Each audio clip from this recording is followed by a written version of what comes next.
Thank you for tuning into this special presentation of the novel The Dead Kids Club by Rich Hosek, read for you in its entirety on the Bedtime Stories for Insomniacs fiction podcast. The Dead Kids Club is what I like to call an everyman thriller, ordinary people in extraordinary circumstances. It follows a divorced couple after the death of their son and asks the question, what would you do if the killer of your child got away with it? How far would you go to get the justice you deserve? The revenge you need, and how will you know when you're done? The complete book will be serialized over the next several months, between my usual short story episodes. I caution you that unlike most of the content on this podcast, The Dead Kids Club is a gritty thriller depicting scenes of graphic violence and mild sexual content. So, if you're sensitive to that type of material, you've been warned. Please visit bedtimestories.studio to subscribe to my mailing list so you don't miss any chapters of this unabridged audio presentation and news about my upcoming thriller, The 10th Ride. And now, Part 11 of The Dead Kids Club by Rich Hosek. 3. I wait at the usual booth. He's late. The delay gives me a chance to cool down the white-hot anger I feel when I think about the hubris Horn had, showing up at the group, faking his way into our confidence. I'm even angrier at myself for allowing it to happen. Why didn't I say anything? Why didn't I call him out? I have nothing to hide from those people, but my silence was a betrayal to them. I allowed a stranger, a pretender, into our midst. Our group is very exclusive, the Dead Kids Club. No one wants to pay the dues to get in. While I contemplate the cream swirling in my heavily sugared coffee, Eddie sits down across from me, an expression of eager excitement playing across his face. Okay, you're never going to believe this. I don't answer, but that doesn't seem to deter him. His enthusiasm blinds him from detecting my dismay. I was up all night researching this. I have a friend at the police department who pulled the vehicle registration info on the people at the meeting. I break my silence. That's a confidential group. I just want to get their names, cross-reference. The group is supposed to be like AA. If people don't want to share their name, address, what they do for a living, they don't. He seems shocked at my dismay. Aren't you curious about what I found? This could be big. I'm indignant. I know what you found. Some of them are parents of children whose killers have died. His expression shifts. He realizes that I've been holding back on him. Why didn't you say anything? He asks. I didn't tell you because it's none of your damn business. What the hell were you thinking? You can't just dress up as a grieving parent and show up at something like that.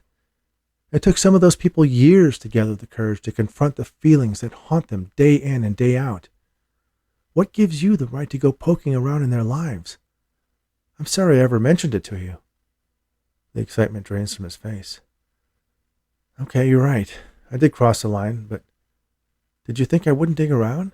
Do you know how many other killers who put people in that group have died? I knew exactly how many. 3 besides Vitelli. 7, he tells me. What? 4 of them have been fairly recent, but I found 3 others in the last few years. He pulls some photocopied microfilm newspaper articles from a folder. I didn't realize those things still existed. Evidently, there are enough Luddites like Eddie around to justify keeping those gigantic viewers around in some back room of a library somewhere. And the weird thing is, a lot of them happened in the month of July. He rearranges the articles in chronological order, like clockwork. I inspect the articles. They are all quick blurbs, stories of people who died unexpectedly and who have been associated with the death of children. I know all the families from the group. One was a malpractice case. The other 2 were traffic accidents. The doctor and the 2 drivers died in different manners. One was a stroke, one interrupted a burglary, the last drowned. I know my idea of a killer who picks his victims by way of grieving parent support groups was supposed to be fiction, but that got me curious, and I started checking the papers for any deaths that occurred in July that were associated with people who were involved in the death of children. He pulls out a half a dozen other stories and lays them out dramatically in front of me. Coincidence? I ask. Maybe, but you know how I feel about coincidence. They seem to happen every year within a couple of weeks, all within a 50-mile radius of here, and all the people who died were involved in the death of a child. I look closer, and some are merely obituaries pulled from one local paper or another, cross-referenced with articles from the incidents that tie them to a child's death. The closer I look, the more I can see that in most of the cases, the deaths are not of a suspicious nature. One is a man who was on the board of a school bus manufacturer linked to a faulty vehicle who died of a heart attack. Another is a woman who succumbed to the flu, who was an executive at a pharmaceutical company linked to contaminated chemotherapy drugs. Eddie, I begin, some of these are a bit of a stretch. You can't deny there's a pattern, he responds defensively. I shake my head. I can't see it. My guess is that on any given day in a metropolitan area as dense as this one, that there's going to be someone who dies who can be linked tangentially to the death of a child or children. It's just... He scoops up all the papers into a messy pile, starts to straighten them. You're right, he confesses. I thought I was onto something. Frustrated, he shoves the roughly collated papers into his bag. I had a hypothesis that there was some kind of serial killer out there killing child killers, and I culled the evidence to fit. But you're right, there's nothing really here. Nothing anyone would take seriously. I'm better off sticking to fiction. He sighs dejectedly. And I'm sorry, he adds. You're right, I had no business going to your support group. That was wrong of me. My wife really read me the riot act when we got home. She thought we were going to dinner theater. I laugh at the notion. So there is a Mrs. Horn. Ms. Kenilworth, actually, he corrects. Do any women change their names anymore? It's a dying tradition. Yeah, I know, same thing's happening to journalism. That's why I have the blog. I'm looking for a bestseller under every rock. We sit in silence for a few moments. My anger mellows into pity. Eddie, thanks for apologizing. It really bothered me that you were there. It was a violation, and I felt like I was the one betraying them. Won't happen again. Let me make it up to you. Do you bowl? What? Do you go bowling? Once in a while. There's a little 6-lane dive over on Forest. They make the greasiest french fries in the world. Buck a line on Wednesday nights. My treat. Big spender, I joke. Come on, it'll be fun. Let's hang out without talking about... He trails off, realizing that what he was about to say next wouldn't help the situation. All right, I tell him. He smiles. Really? That's great. Thanks. For what? I have to warn you, I can get very competitive. For at least being open to being friends. I roll my eyes and shake my head. Just shut up and buy me some pie. He presses his lips together, then waves a waitress over. I order a slice of the apple pie. He signals with his fingers to make it 2. Friends. I like the sound of that. 4. I walk out of the server room and Roger calls out my name. Busy? He asks. What's up? Want you to sit in on an interview, one of the candidates that HR sent over for the manager vacancy. I shoot him an inquisitive glance. Just a formality, I assure you. Thought you could do the technobabble song and dance. I suck at that stuff. Okay. I follow him to one of the meeting rooms. A woman, tall, lean, jet black hair tied back, and wearing a smart suit is waiting. She stands when we enter. A warm smile greets us. Hi, she says. Dawn McAllister. Roger makes our introductions while my brain shifts gears after hearing her name. I know that name. I just saw that name somewhere. It's so familiar. Why don't you tell us a little bit about yourself? He pushes her resume in front of me. She offers a practiced recitation of her academic and professional history. Most of it goes in one ear and out the other. I look down at the resume. McAllister Systems. Then it clicks. Michael McAllister, the internet mogul, who has a daughter who is marrying the man responsible for the death of Betsy Brown. I was interviewing Justin Berman's fiancée for the job that was promised to me. She concludes by summarizing her experience, and my boss asks her why she wants to leave her current position and come work for us. My mind reels. I mean, this has to be a coincidence, but does it get any weirder than this? The woman who is going to marry the man Rebecca wants me to help murder is sitting across from me, touting her impressive skills and her desire to find a more challenging position. The paranoid imp that lives inside my head shouts, She caught you snooping around the internet, digging up dirt on her fiancé. She's come to check you out, find out what you're up to. She knows. I shrug it off. That's absurd. It is just a coincidence. I don't believe in coincidence. Or maybe a sign. But a sign pointing in which direction? Can you fill her in on what we're running in that room you convinced me to spend so much money on? I snap out of my daydream. course. I turned to Dawn. Actually, it's mostly video game systems. He doesn't know the difference. We have huge LAN parties when he goes home. They both laugh. Then I rattle off the latest hardware we're running, the state of our server OS migration, and the legacy systems we've been trying unsuccessfully to get rid of for years. She rattles off a bunch of questions. I answer deftly, expertly, and without hesitation, and debate the pros and cons of moving our core systems to the cloud. She turns to my boss. One last question. Yes? Why in the world are you interviewing me when you have someone so obviously suited for the position sitting right here? Roger smirks, caught. Never mind, she continues. I find myself in the same position all the time. I do thank you for the opportunity to meet you both, though. I sincerely hope we do get the opportunity to work together sometime. She gathers her things and stands. I'll be in touch, my boss offers perfunctorily. She smiles, knowing he won't. For some reason, I can't resist adding one more thing. Ms. McAllister, I just want to say I'm very impressed with the charity work you do. It's nice to meet other professionals who actually make a difference in the real world as well as our little corner of the cyberverse. God, did I just say cyberverse? What geeky graphic novel did that come out of? Thank you. She fishes a card from her bag. If I'm not going to get a job out of this meeting, maybe I could get a chance to talk you into making a donation? We're having a gathering at my father's house next weekend. Call the foundation's office. I'll make sure you're on the list, if you're interested. I'll check my schedule, I answer, accepting the card.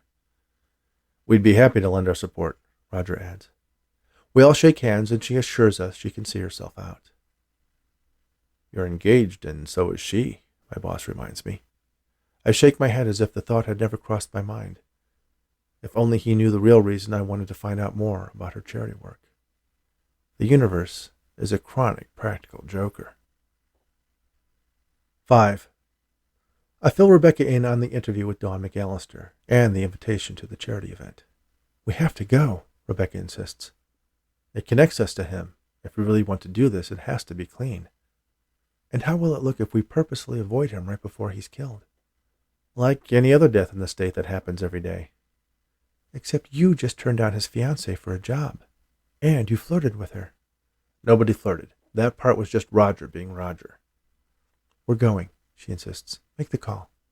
She leaves the living room and enters the kitchen, depriving me of another protestation. Just as well, I don't have one. Part of me wants to believe that going there, meeting this guy, will convince her that he is not like the others. He's made something of his life and tried to make others' lives better too. A truly repentant soul. The scent of garlic and browning Italian sausage evades my senses. It's been a while since Rebecca made my favorite meal, the one I used to beg her for when we were dating. Her homemade cheese ravioli with meat sauce and mozzarella and garlic bruschetta. It was gourmet foreplay. I dig the card out of my wallet and pick up the phone. It rings only once before a friendly receptionist answers and asks what she can do for me. I give her my name and explain that Dawn McAllister suggested I call about an invitation to her charity event. She puts me on hold. You called, another voice says with a tone of surprise. Dawn? I ask. I mean, Ms. McAllister? Yes, nice to speak to you again, she says. And Dawn is fine. Well, when I mentioned your invitation to my, I hesitate saying the word, fiancé, she insisted we go. We're both big believers in your cause, and now we have a chance to be big supporters as well. She laughs. I know how much a computer guy makes, so don't think I'll be shaking you down for some enormous check. I must confess I do have an ulterior motive. Oh? My father's going to be there, and he'll talk anyone's ear off about the latest technology and how he would have done it. I'm hoping you might be the designated tech geek and keep him occupied. Are you kidding? It'd be an honor. I follow him online. Perfect. Is your fiancé in IT? No, real estate. Well, I know I have some guests who would catch your interest too. I'll make sure the details get emailed to you. So glad you called. See you there. Thank you, I say. Goodbye. Bye. I hold on till I hear the connection break. God, I think to myself, it's a good thing Roger didn't hear that conversation. The accusations of flirting would be renewed with an elevated vigor. Rebecca pokes her head in from the kitchen.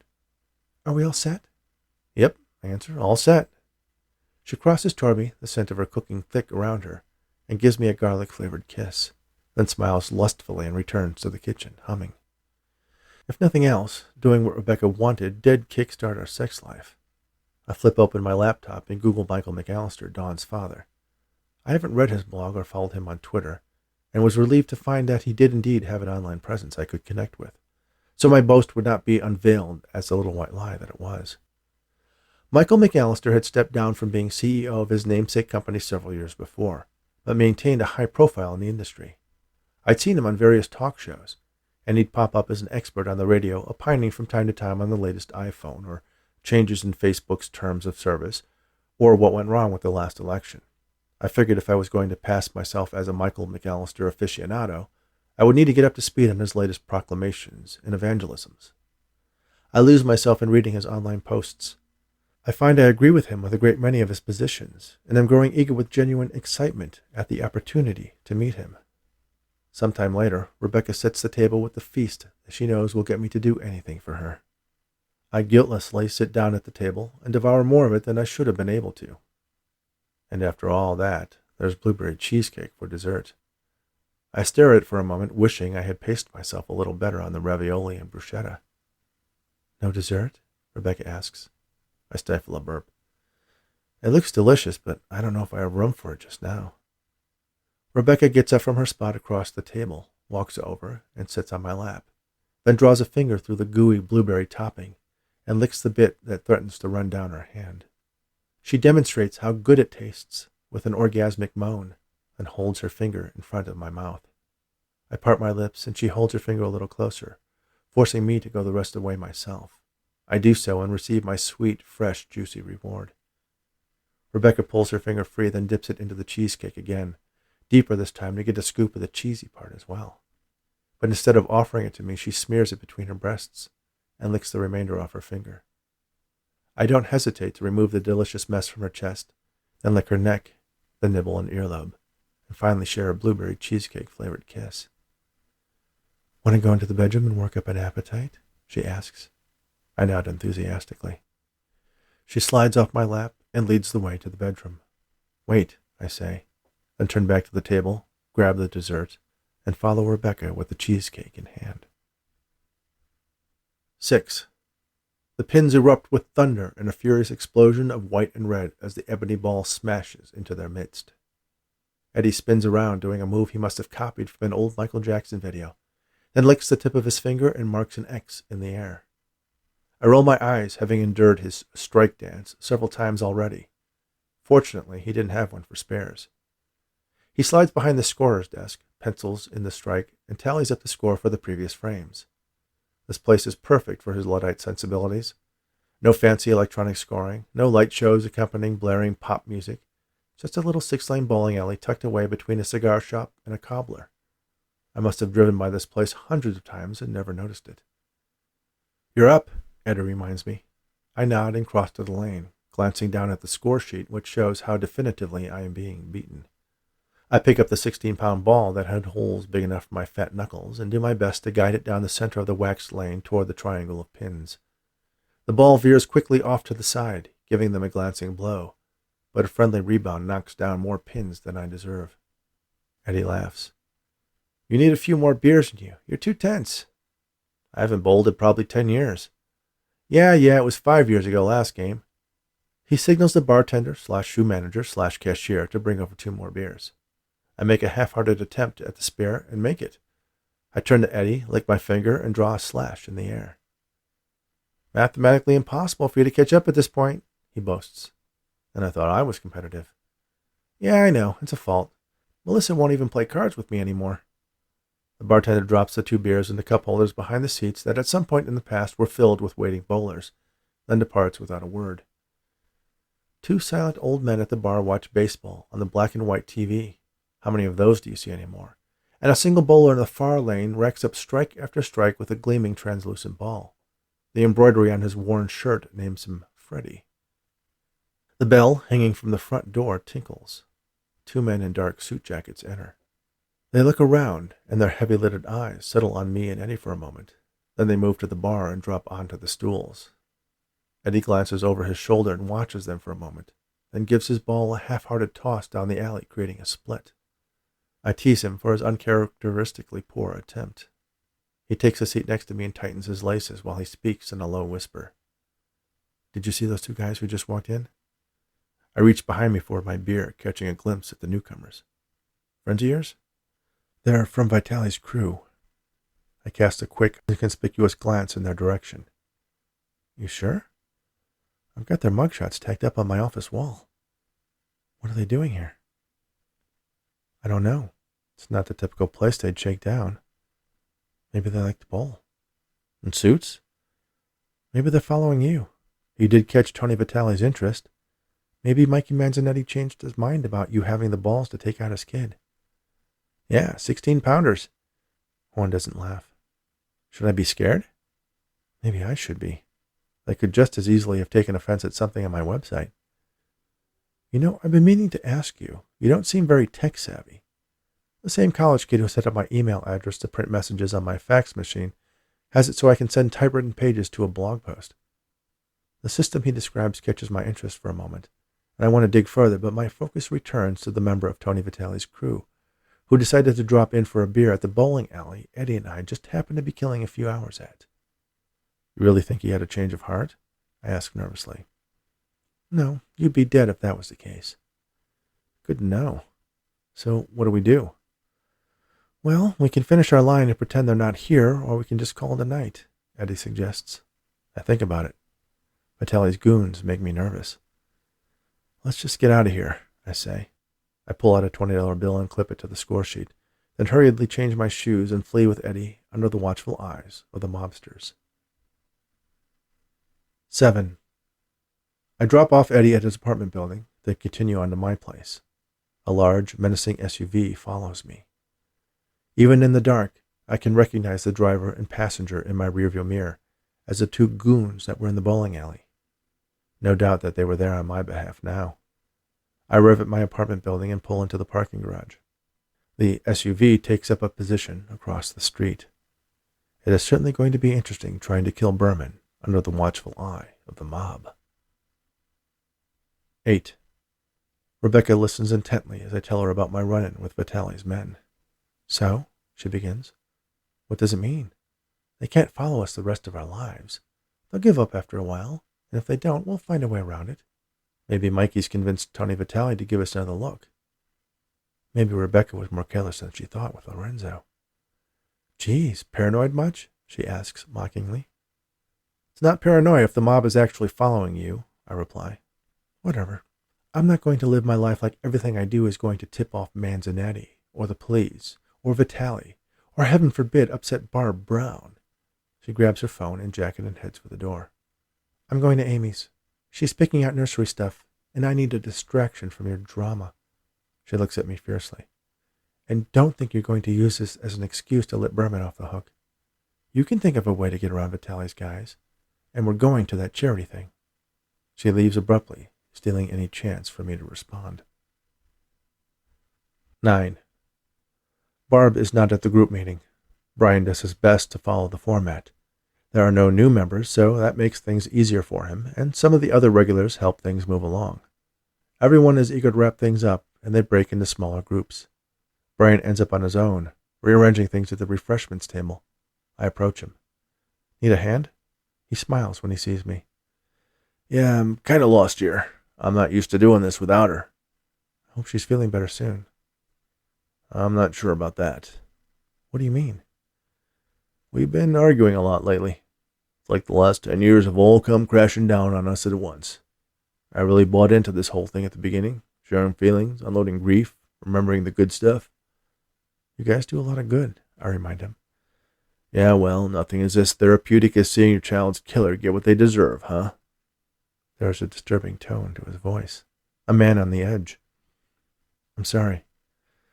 It's not your fault, he says. I'm happy for you and Rebecca. I really am. For you guys and all the other parents who have gotten some resolution over the years. I'm jealous as hell, and to be honest, it's been driving a wedge between me and Barb. If there's anything... He cuts me off. Anything you can do? He chuckles. Yeah, how about knocking off Justin Berman? The words hang in the air between us. Brian wipes a tear from his cheek. I shouldn't be dumping this on you. Brian, I put a hand on his shoulder. That is exactly what you should be doing. That's what you and Barb have created here. An outlet that we all need. He nods. I know. I can't imagine going on for as long as you guys have. Brian shrugs. Well, if you want to see how it wears you down, just look at old Harold. And he does just that. I do too. Old Harold sits in his corner, knitting his fingers together as if weaving his unspoken grief into an invisible shroud. What is his story? I ask. Brian shrugs. I've heard stories about his story, but nothing actually from him, he confesses. You up for a drink? 10. I give the car keys to Rebecca and tell her that I'm going to get a drink with Brian. She's curious, but just accepts the keys and warns me not to stay out too late, knowing I'll fill her in when I get home. We go to a little neighborhood place where the jukebox isn't too loud, and no one complains if someone lights up a cigar. Brian and the barkeeper are on a first-name basis, and Brian's first drink is delivered without him even ordering it. The bartender looks to me, and I tell him I'll have the same. Brian empties his glass before he starts the story. Harold has us all beat, he begins. Not only lost a son, but a daughter-in-law and 2 grandchildren. They were getting ready to go on a summer vacation. A young family. The son and his wife were in their mid-20s, and the kids were a year apart, but both still in preschool. The second-hand minivan they had broke down, blown transmission or something. It would have taken more than a week to fix it, even if they had the money for it, so instead Harold offered them the use of his car. One of those big old Mercuries. Not quite as family-friendly, but it'd get them to the lakeside cottage they'd rented, and they could enjoy their trip. They never made it to their destination. I don't know the exact details of what happened, except that there was some sort of accident on the tollway, and the car caught on fire. The gas tank exploded. The car was filled with a fireball that killed them all. Brian downs his second drink in one swallow and waves to the bartender for another. When was this? Over 20 years ago, I think. Like I said, Harold is an old-timer. Before Barb and I started this group, we attended another one, quite a distance away. Unfortunately, there were enough parents in this area that it made sense to start a local group. Harold was one of the members that made the move. Did they ever determine whose fault it was? I don't know. I heard the story from a leader of that old group. I don't know if it was just a sleep-deprived trucker or a wrong-way driver or just a horrible accident. When I think about Betsy and the way she died, I thank God that she was killed quickly. I can't imagine how hard it would be to know that her last moments were spent in such agony.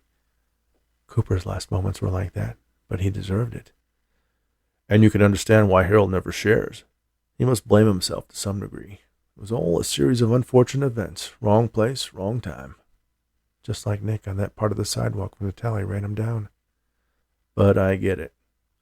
He must tell himself that if he hadn't loaned them his car, or if he had driven them himself, or if he had rented them a safer vehicle, or any of 100 things that could have changed what happened, he'll never be able to forgive himself. In one moment, he lost 2 generations, the future of his family. Is he married? Is there a Mrs. Old Harold? I ask. He's a widower. She passed away before the accident. What does he do for a living? Brian shrugs. I suspect he's retired now. Before that, I have no idea. We sit in silence for a while. I nurse my drink while Brian starts on his fourth. Thanks, he says, patting my wrist. It helps to tell that story out loud for some reason. I guess it reminds me that as deep in hell as I am, you can always go deeper. If there is a hell, you know Vitaly and the others are burning in torment 100 times worse than what we're going through. Brian lets out a short laugh. Right. He raises his glass in a toast. To hell. May it forever torment the monsters who took our children. Then he adds, and may Justin Berman join them before I die. Thank you for listening to the Dead Kids Club on the Bedtime Stories for Insomniacs Fiction podcast. If you are enjoying this free presentation, I hope you'll take a moment to subscribe to this podcast on your favorite podcast app or Audible and sign up for my email list at bedtimestories.studio. Make sure you rate and review on the apps that allow it, and share this podcast with anyone you know who enjoys audiobooks. You can also show your support by purchasing this or any of my other books in paperback or ebook editions on Amazon, or the complete audiobooks on Audible. And lastly, if you're a fan of paranormal mysteries, I hope you'll also check out the award-winning Rainy Day Investigation book series, co-written with Arnold Runnick and Lloyd Auerbach, at raineyandday.com. That's RANEYandDAYE.com. Thanks again, and all the very best.